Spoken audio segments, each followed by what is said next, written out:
I'm late to the party, I know, but I just finished playing Final Fantasy 16, so I'm gonna do a tier list. I played the game live on stream, so make sure you subscribe to my other channel if you want to catch those streams. Let's get right into it though. Benedikta, I honestly thought Benedikta was gonna be a lot more involved in the story. I liked her for where she was there. You know, she's dated half of the main characters of the whole freaking game, so I mean, good for her, I guess. You know, I think there was some more stuff to be explored. They never quite got there to the fullest. I'm gonna put her in C tier, sorry, C tier. Oliver Lesage, it's Lesage, right? Oliver Massage. Again, I thought he was gonna be more involved. I kind of wish that we got more of him being creepy Ultima puppet, but we didn't really get that. He's kind of just like,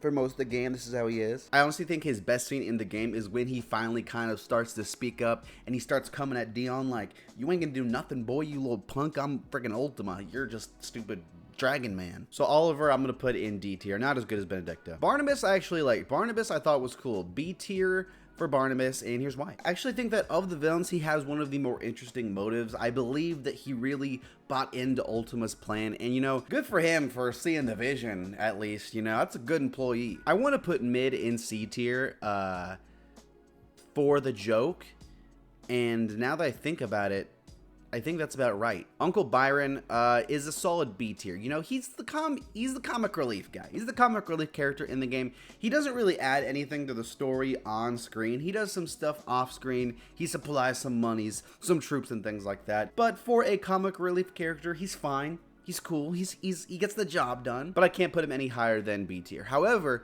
I will put Torgal in A tier. You might be saying, yes, he's just a dog. Yes, he's just Fenrir the dog. But I like him. Problem is, I have to put some characters in A tier eventually.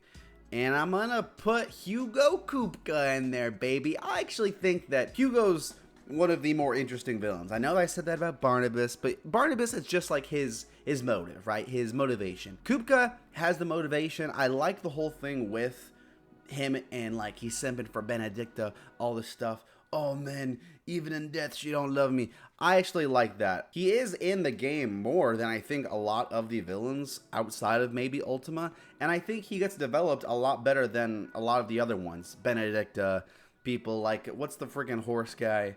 The little helper guy for Barnabas, who's not on this list. I don't think he's in the game enough. Gav is B tier. He's always just there, man. We all have that friend like Gav who's always just lurking, you know? I don't even know what Gav does in this game. He's kind of just there, and then there's a time jump, and he's like our best friend. He loses his eye at one point.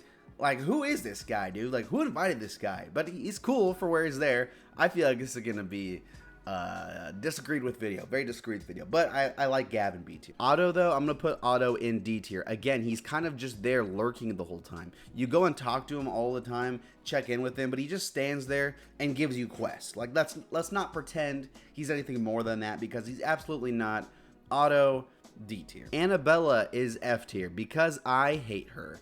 You might be saying, hey, is this a list of people you find likable or people who are the best written? And yes, but Annabella, I like her in F tier. Both ways, I don't like her, and I don't think she's that well written as a character, so I like her in F tier regardless of what you want to do, regardless. Mother tier list, she's F tier, you know, everything F tier. Dion, again, dude, I wish we got more of Dion. I'll put Dion in A tier. I really wish we got more of him, though. I like the moments that we do get with him. He's one of the best dominants in the game. He's one of the only good ones. Outside of, like, you know, Jill doesn't really prime up that much. Sid's only there for a little bit. He's one of the only good dominants that carries through the rest of the story. And I like the conclusion of his arc, the relationship he has with his family. Dion's a good character. This is a hot take. I'm going to put Jill in B tier. I don't think Jill has that much of a personality. That's just me.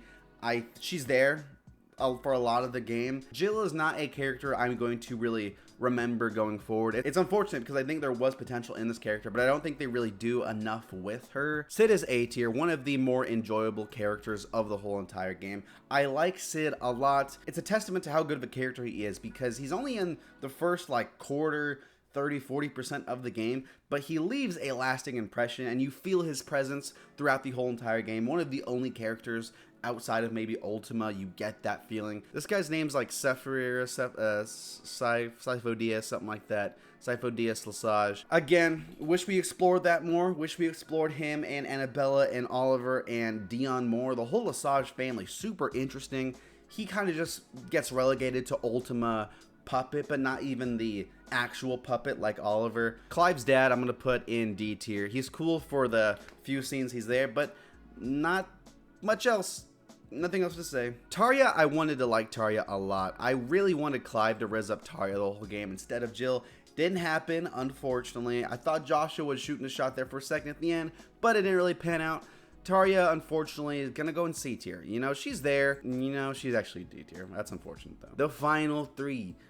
This is what you came for. The Rosfeld boys and Ultima. Fun fact about Joshua.